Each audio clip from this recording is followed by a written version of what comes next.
హరే కృష్ణ. ధన్యవాదాలు. మొదట ఈ శ్రేష్ఠ కాంటెస్ట్ లో పాల్గొన్నందుకు మీ అందరికీ ధన్యవాదాలు. ఈరోజు మనము శ్రేష్ఠ కాంటెస్ట్ తెలుగులో మూడో భాగం చర్చించుకుందాం. సో ఇందులో ఆ 9వ అధ్యాయము 10, 11, 12 ఈ 4 అధ్యాయాలు చర్చించుకుందాం. 9వ అధ్యాయంలో ప్రభుపాదుల వారు ఎలా సరళ జీవితం దేని గురించి ప్రభుపాదుల వారు చెప్పారు.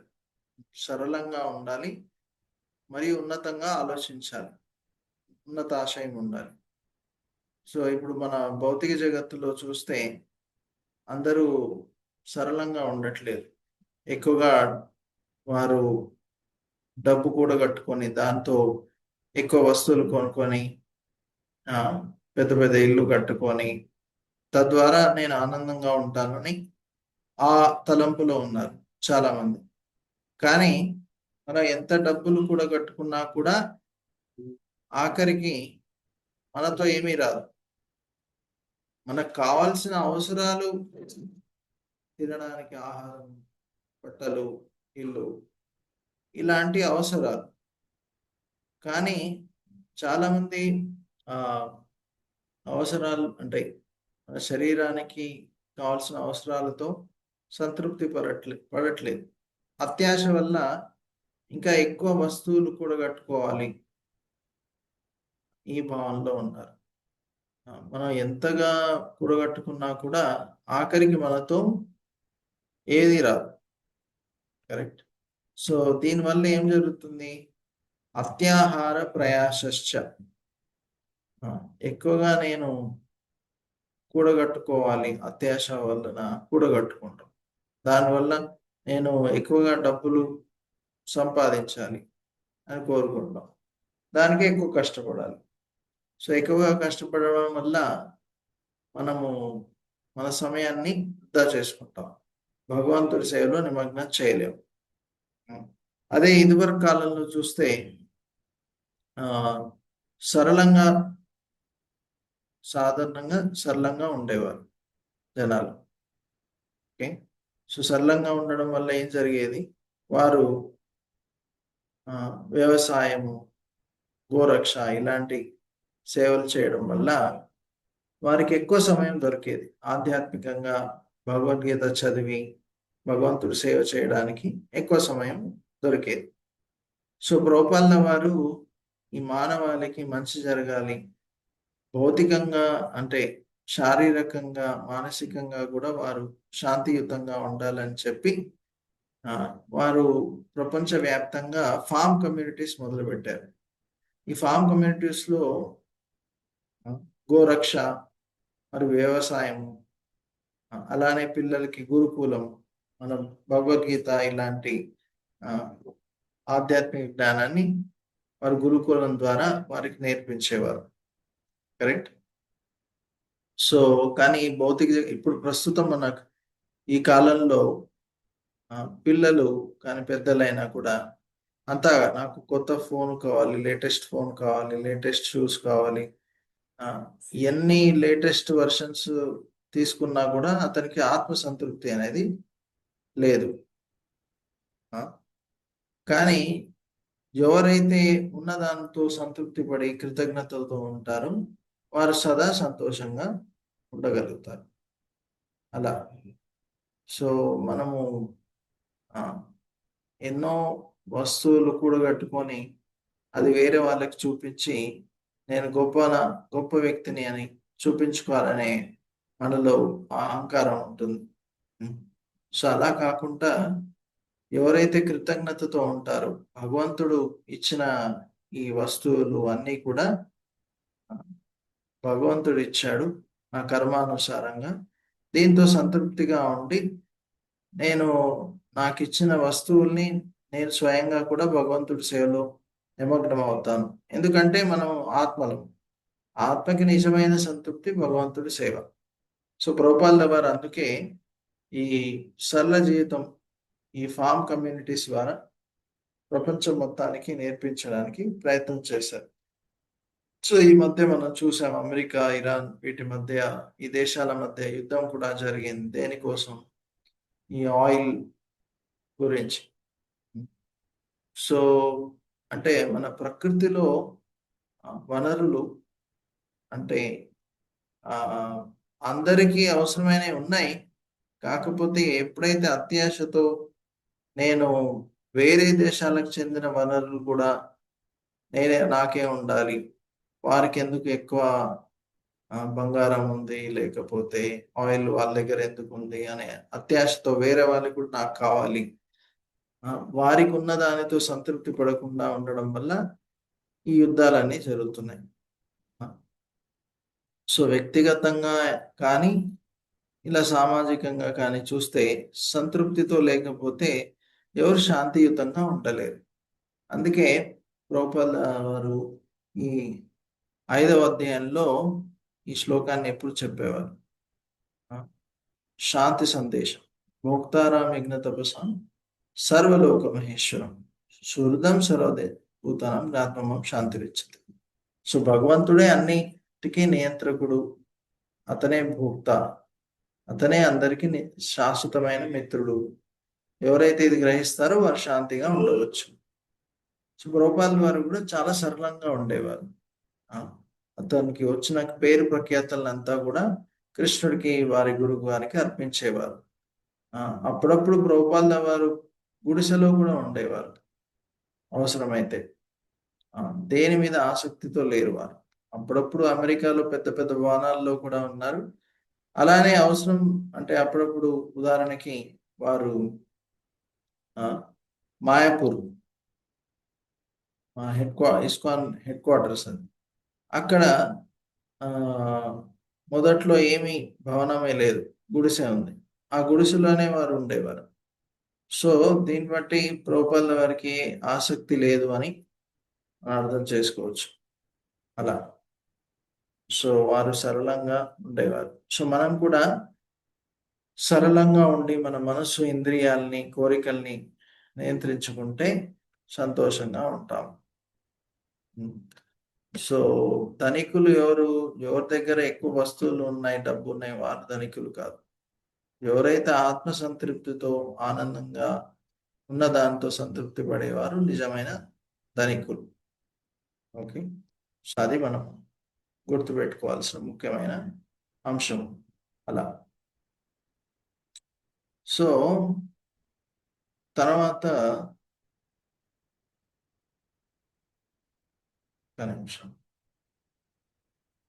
10వ అధ్యాయం. సో ఈ 10వ అధ్యాయంలో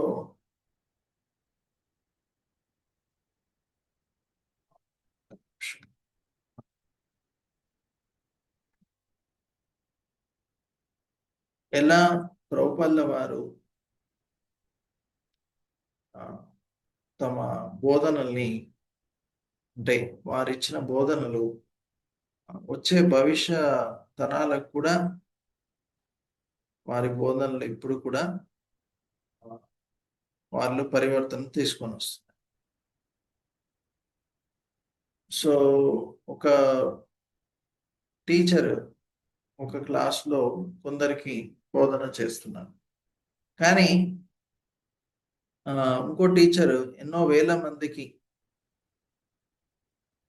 వారు బోధిస్తున్నారు. సో మనం అనుకోవచ్చు మరి ఈ రెండిట్లో ఎవరు గొప్ప అని. రెండో వారు కరెక్ట్. కానీ ఎవరైనా గురువు వారు చనిపోయాక కూడా వారి యొక్క బోధల్ని పాటించడము, వినడము అలా సాధారణంగా జరగదు. కానీ ప్రభుపాదుల వారు 1965లో అమెరికాకి వెళ్ళాక, ఇస్కాన్ స్థాపించాక 1977లో వారు వారి యొక్క తిరోగమనము జరిగింది. వారు తిరోభావం జరిగింది. ఆయన అంటే వెళ్ళిపోయాక కూడా, వైకుంఠం వెళ్ళిపోయాక కూడా ఆయన బోధల్ని వారి శిష్యులు, ఇలా భక్తులు దాన్ని పాటించడం జరిగింది. ఆయన పోయినా కూడా అప్పట్లో ప్రభుపాదుల వారు 108 మందిరాల్ని స్థాపించారు. ఇప్పుడు 1000కి పైగా ఇస్కాన్ మందిరాలు ఉన్నాయి ప్రపంచవ్యాప్తంగా. అలానే ఎన్నో వేల మంది తమ జీవితాల్ని భగవంతుడి కృష్ణుడి యొక్క సేవలో నిమగ్నం చేశారు. ఎన్నో పుస్తకాలు 100కు పైగా ప్రభుపాల్ ద్వారా రాసిన పుస్తకాలు, ముఖ్యంగా భగవద్గీత 100కు పైగా భాషల్లో అది ట్రాన్స్లేట్ అయింది, ప్రచురణ కూడా జరిగింది. అలానే ఎన్నో ఫామ్ కమ్యూనిటీలు, గురుకులాలు, మన గోవింద రెస్టారెంట్లు ఎక్కడైతే ప్రసాదం వండి వితరణ చేయడం జరుగుతుందో, అలానే జగన్నాథ స్వామి రథయాత్రలు ప్రపంచవ్యాప్తంగా ఈ మధ్య జరిగిన రథయాత్రలో మొత్తం దాదాపు ప్రపంచం మొత్తం మీద యాక్చువల్గా సునాయాసంగా ఒక కౌంట్ చేయలేదు, కాకపోతే సునాయాసంగా ఒక ఒక 100కు పైగా దేశాల్లో జరిగి ఉంటాయి రథయాత్ర. దాదాపు ఒక 2-3 వేల రథయాత్రలు జరిగి ఉంటాయి. సో ఇదంతా ప్రభుపాదుల వారు, అంటే ఆయన తిరోభావం ఇప్పుడు జరిగి 20 దాదాపు 50 సంవత్సరాలు నెక్స్ట్ ఇయర్తో అయిపోయింది, యాక్చువల్గా జరుగుతుంది. సో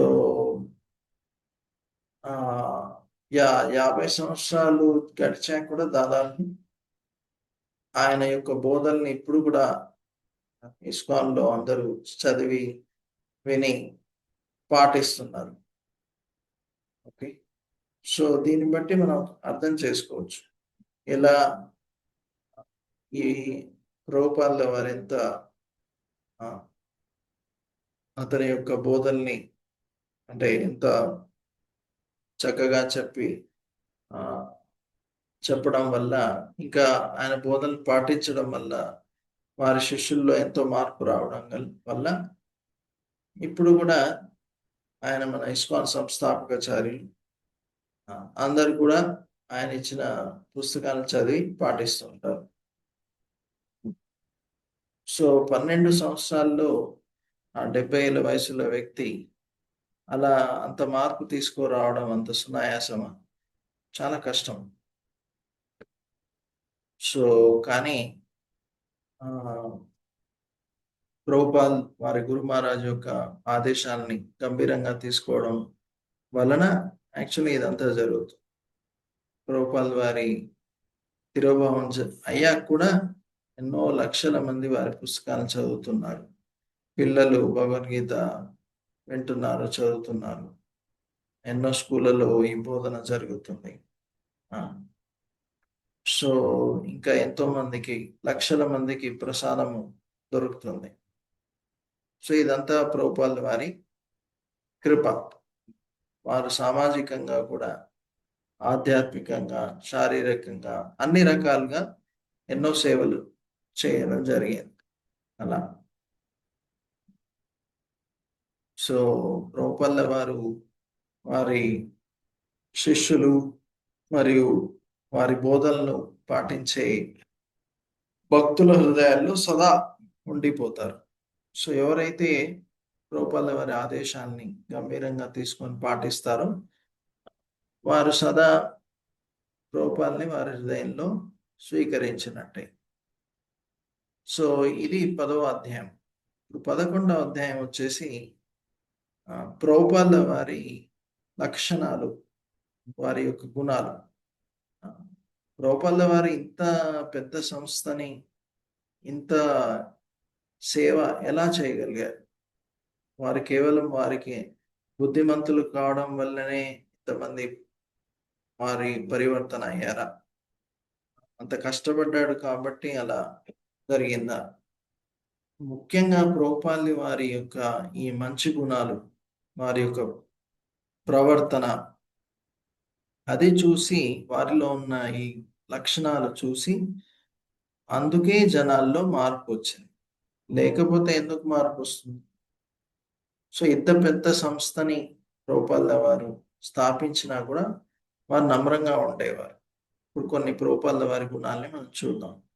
ప్రభుపాదుల వారు ఎప్పుడు అనేవారు కాదు నేను ఇదంతా చేశానని. ఇదంతా కూడా కృష్ణుడి యొక్క కృప అని వారు చెప్పేవారు. ఎవరైతే నిజంగా గొప్పవారు వారు ఎప్పుడు గర్వపడరు, వారు ఎప్పుడు నమ్రంగా ఉంటారు. అలానే వారికి విశ్వాసం, ఇది కాదు అని ఎప్పుడు చెప్పేవారు కాదు.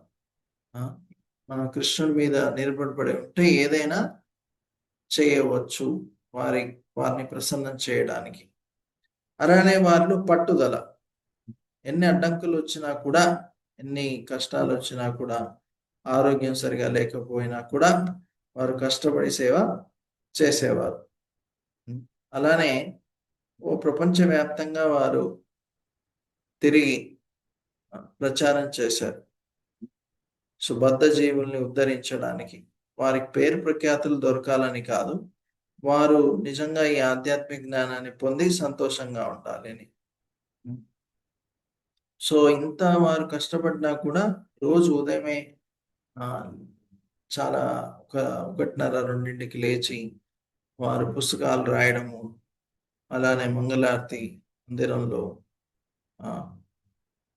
అందులో భాగంగా ఉండడం, తన శిష్యులకి వారు బోధన చేయడం, ఇవన్నీ చేసేవారు. ప్రచారం చేయడం, నిత్యము వారి షెడ్యూల్ పూర్తిగా భగవంతుడి సేవలో నిమగ్నమయ్యేది.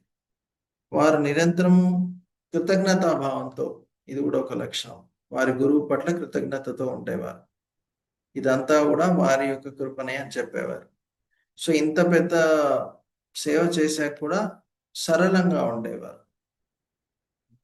వారి వస్తువులు కానీ, దుస్తులు కానీ అన్నీ సరళంగా ఉండేవి. సో ఇవన్నీ మంచి లక్షణాలు ఎందుకు ప్రభుపాదలో ఉన్నాయి? యస్యాస్తి భక్తి భగవతి కించన సర్వై గుణైస్తత్ర సమాసతేశుడు. ఎవరైతే భగవంతుడి సేవ చేస్తారో ఆటోమేటిక్గా వారందరిలో ఈ మంచి లక్షణాలు వస్తాయి.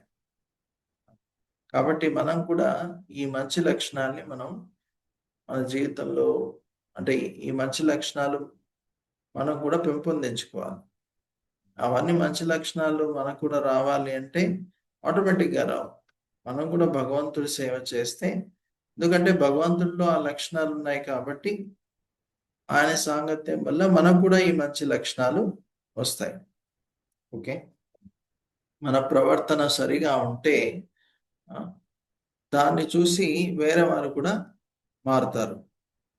కాబట్టి ఎలా అయితే ప్రభుపాదుల వారు ఈ మంచి లక్షణాలు పెంపొందించుకున్నారో భగవంతుడి సేవ చేయడం వల్ల, అలానే మనం కూడా ఈ మంచి లక్షణాలు మనం మన జీవితంలో పెంచుకోవాలి.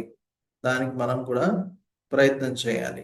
సో కాబట్టి ముఖ్యంగా మనం హరే కృష్ణ కృష్ణ కృష్ణ హరే హరే, హరే రామ్ రామ్ రామ్ హరే హరే, ఈ హరే కృష్ణ మంత్రాన్ని జపం చేస్తే దీని ద్వారా ఎవరైనా, పిల్లలైనా పెద్దలైనా, ఎవరైనా ఏ జాతి వారైనా అందరూ కూడా భగవంతుడి సేవ చేయవచ్చు.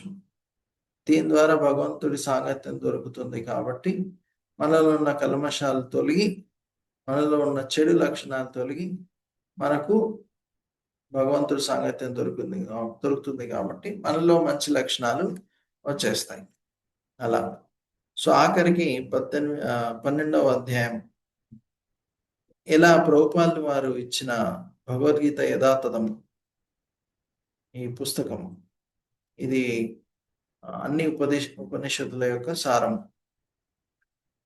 సో అన్ని వేదాల యొక్క సారం. సో ఈ ప్రభుపాదులు వారు రాసిన భగవద్గీత యథాతథం అంటే కృష్ణుడు ఏదైతే మనకు భగవద్గీత ద్వారా ఇచ్చిన సందేశం, అదే ప్రభుపాదుల వారు యథాతథంగా మనకు చెప్తున్నారు. ఓకే, సో ప్రభుపాదుల వారి మనము వారి జీవితం నుంచి, భగవద్గీత నుంచి ముఖ్యంగా మనము మన జీవితంలో అమలుపరచవలసిన ముఖ్యమైన అంశాలు ఏంటి మనం చూద్దాం. ఓకే, సో మొదటి అంశం, సో మనము మన జీవితం ఒక సరైన దిశలో ఉండాలి, ఒక ఉన్నత ఆశయంతో ఉండాలి. కేవలం ఈ జీవితం డబ్బు, మార్కుల కోసం, గొప్పతనం కోసం కాకుండా ఈ మనిషి జన్మ ఎంతో అమూల్యమైనది. దీని భగవంతుడి సేవలో, మరి తద్వారా ఈ సమాజం సేవలో భగవంతుని కేంద్ర బిందుగా పెట్టుకొని ఆ విధంగా మనం సేవ చేయడానికి ఉపయోగించాలి. ఎన్నో జన్మల తర్వాత ఈ మనిషి జన్మ వస్తున్నాడు. సో ఈ మనిషి జన్మని మనం సరిగా సద్వినియోగం చేసుకోకుండా దుర్వినియోగం చేసుకుంటే మళ్ళీ మన కర్మానుసారంగా వేరే ఏ మనము ఏ చెట్టులాగానో పశువులాగానో పక్షిలాగానో పుట్టే అవకాశం. సో భగవద్గీతలో కృష్ణుడు అదే అంటాడు, మనం ఆత్మలము, మనం ఈ శరీరం కాదు. కాబట్టి మనము ఈ ఆత్మ సంతోషంగా ఉండాలి అంటే భగవంతుడి సేవ చేయాలి. రెండవ అంశం ఏంటి? మనం సరైన పరివర్తనతో సరైన విలువలతో ఉండాలి. అందరి పట్ల దయాభావము, సత్యము, గౌరవం ఇవ్వడము, పట్టుదలతో ఉండడము, ఇవన్నీ మంచి లక్షణాలు. సో ఈ మంచి లక్షణాలు మనం పెంపొందించుకోవడానికి ప్రయత్నం చేయాలి. కానీ ఈ మంచి లక్షణాలు పొందాలి అంటే మంచి సాంగత్యం కావాలి.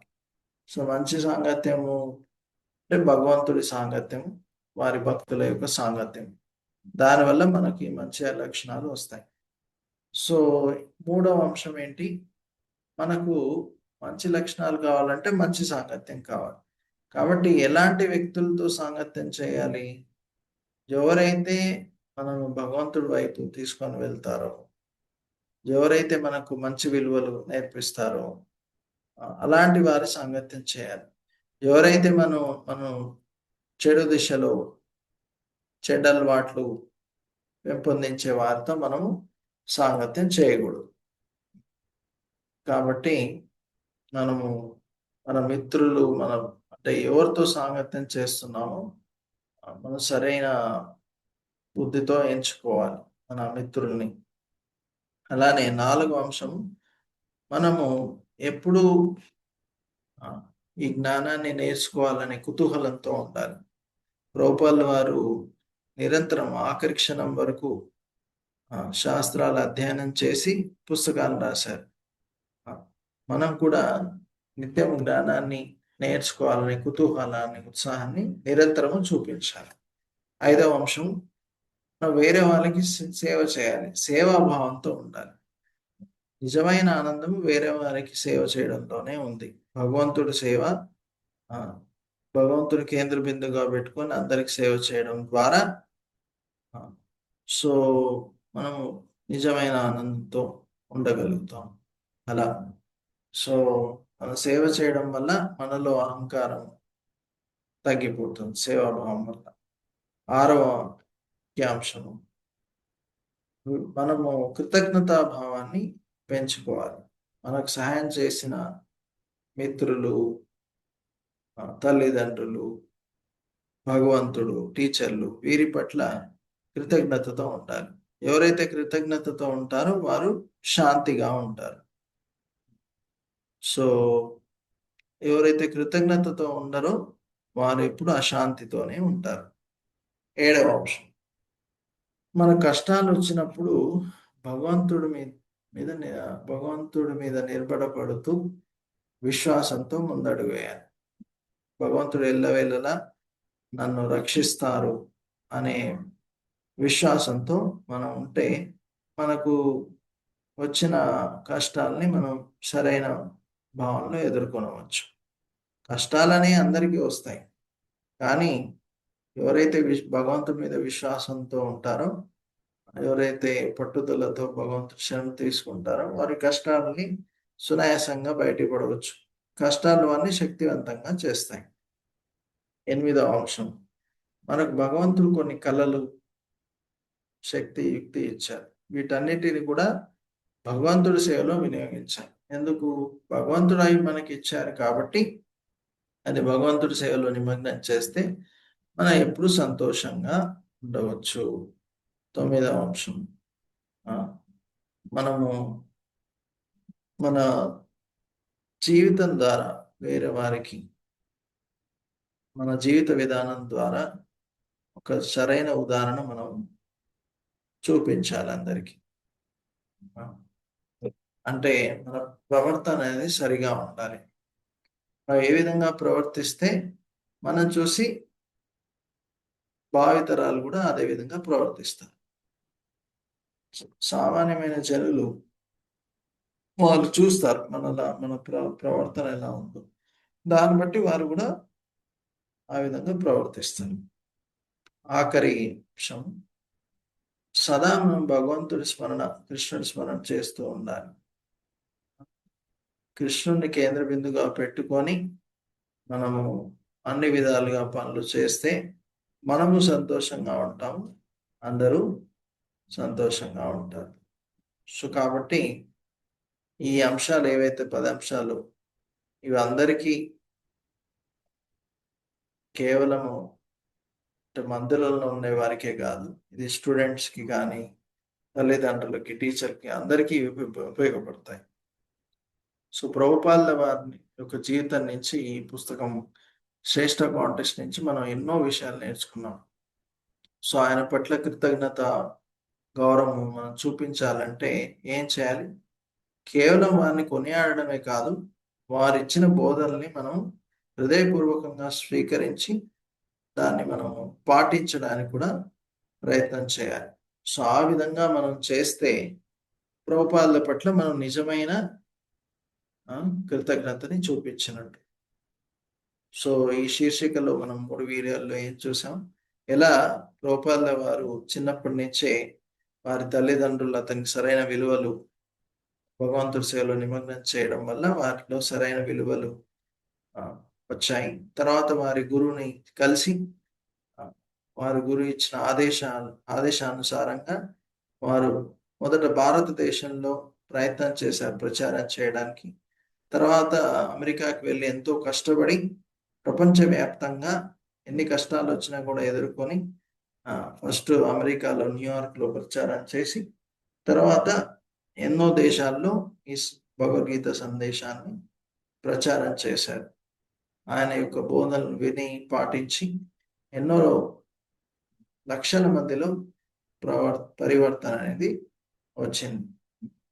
అలానే ఇప్పుడు ప్రభుపాదుల వారి ప్రస్తుతం కూడా ఇస్కాన్ సంస్థ పెంపొందించబడి ఇప్పుడు దాదాపు 1000కి పైగా మందిరాలు, ఎంతో మంది భక్తులు, ఇదంతా ప్రభుపాదుల వారి యొక్క గొప్పతనం. వారిచ్చిన బోధనలు పాటించడం వల్ల ఇదంతా జరుగుతుంది. కాబట్టి మనం కూడా ప్రభుపాదుల వారిచ్చిన ఈ సందేశాన్ని హృదయపూర్వకంగా తీసుకొని మన జీవితాన్ని సరైన దిశలో పెట్టుకోవాలి. దీన్ని వృధా చేసుకోకుండా మనలో మంచి లక్షణాలు రావడానికి ప్రయత్నం చేయాలి. ఆ విధంగా మనం ప్రభుపాదుల వారి పట్ల నిజమైన కృతజ్ఞతని చూపించినట్టు. ఓకే. సో ప్రభుపాదుల వారు ప్రభుపాదుల వారు నేను ఒక్క భారతీయుడిని, నేను ఈ భగవద్గీత సందేశాన్ని గంభీరంగా తీసుకొని ప్రపంచవ్యాప్తంగా ప్రచారం చేశాను. ఇలా అందరు భారతీయులు ఈ సందేశాన్ని గంభీరంగా తీసుకొని ప్రచారం చేస్తే ప్రపంచంలో ఎంత మార్పు వస్తుందని చెప్పారు. సో కాబట్టి మనం కూడా ఈ ప్రభుపాదుల వారు ఇచ్చిన సందేశాన్ని గంభీరంగా తీసుకొని దాన్ని పాటించి మొదట మనలో పరివర్తన వస్తుంది. అది చూసి వేరే వాళ్ళు కూడా పరివర్తన అనేది వస్తుంది. కాబట్టి మీ అందరికీ ధన్యవాదాలు ఈ శ్రేష్ఠ కాంటెస్ట్లో పాల్గొన్నందుకు. తర్వాత రేపటి నుంచి 1వ తారీఖు నుంచి 5వ తారీఖు వరకు ఈ శ్రేష్ఠ కాంటెస్ట్ ఎగ్జామ్ ఉంది. దానికి సంబంధించిన లింక్ రేపటి నుంచి మీకు గ్రూప్స్లో వస్తాయి. సో మీరు ఆ పుస్తకంలో ఉన్న ప్రశ్నల ఆన్సర్స్ ఫిల్ చేయాలంతే. ఇంకా కొన్ని అడిషనల్ క్వశ్చన్స్ కూడా ఉంటాయి, అవి మీరు ఆన్సర్ చేయాలి అలా. సో ఇది ఒక కాంటెస్ట్ లాగా చూడకండి. ఈ కాంటెస్ట్ అంటే ప్రభుపాదుల వారి గురించి కాబట్టి ఆయన జీవితం నుంచి మనం ఏం నేర్చుకోవచ్చు, అలానే మనము దాన్ని మన జీవితంలో అమలుపరచడానికి ప్రయత్నం చేయాలి. హరే కృష్ణ హరే కృష్ణ కృష్ణ కృష్ణ హరే హరే, హరే రామ్ హరే రామ్, రామ్ రామ్ హరే హరే. సో మీకు అందరికీ ముఖ్యంగా ప్రశ్న ఉండవచ్చు, ఈ ఎగ్జామ్ ఎలా రాయాలని. సో ఈ వాట్సాప్ గ్రూపుల్లో మీకు ఆ ఎగ్జామ్ లింక్ వస్తుంది. మీరు ఆ లింక్ క్లిక్ చేస్తే గూగుల్ ఫామ్ ఓపెన్ అవుతుంది. అందులో మీరు జస్ట్ ఆన్సర్స్ ఫిల్ చేయాలి. ఓకే, హరే కృష్ణ. సో ఇప్పుడు ప్రశ్నలు ఉంటే అడగవచ్చు. నేను జస్ట్ అన్మ్యూట్ చేస్తాను, మీరు తొందరగా అడగండి ఒకవేళ మీకు ప్రశ్న ఏమైనా ఉంటాయి. Oppo mobile. Hare Krishna, unmute చేసి అడగండి. హరే కృష్ణ సార్. హరే కృష్ణ. సార్ రేపటి నుంచి ఎగ్జామ్ సార్. చెప్పాను కదా ఆల్రెడీ 2 సార్లు. ఆ, సరే సార్. సార్ లింక్ పంపిస్తారా మీ ఎగ్జామ్ కి? చెప్పాను కదా పంపిస్తామని. ఆ, సరే సార్. సార్ రోజు మొత్తం ఓపెన్ ఉంటుంది, don't worry. Hare Krishna sir. Hare Krishna. Sir exam links morning పంపిస్తారా ఈవినింగ్ పంపిస్తారా? మార్నింగ్ పంపిస్తాం. మార్నింగ్ అంటే అది సార్ పంపించాక రోజు మొత్తం ఓపెనే ఉంటుంది. నెక్స్ట్ 5 రోజులు ఓపెనే ఉంటుంది. నైట్ ఓకే, కూడా ఓపెన్ మీరు ఉంటుందా? ఎప్పుడైనా ఆన్సర్స్ ఫిల్ చేయొచ్చు. ఓకే, మీరు స్కూల్ నుంచి వచ్చాక కూడా మీకు ఆ టైంలో అయినా ఫిల్ చేయొచ్చు. నైన్త్ నైట్ కూడా ఓపెనే ఉంటుంది. Okay sir. Hare Krishna sir. Hare Krishna, Hare Krishna.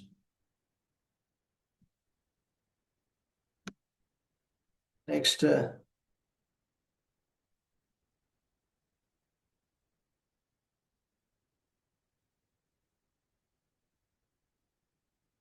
అడగండి. ఎవరికైనా ప్రశ్నలు ఉంటే అచ్చా మీద అయిపోయింది. యోజిత్, ఎవరిది? రెడ్మీ.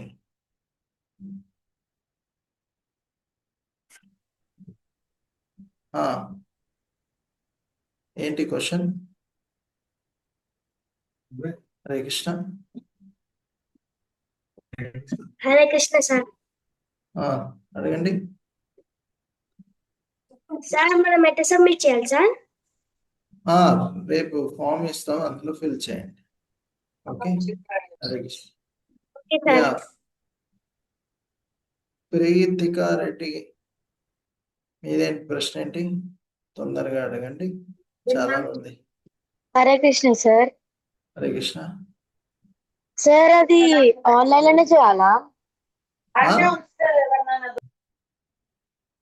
ఆన్లైన్.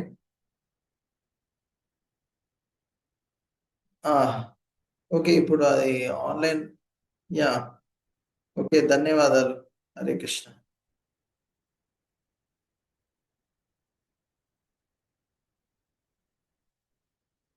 అందరికీ ధన్యవాదాలు. హరే కృష్ణ. ఈ రికార్డింగ్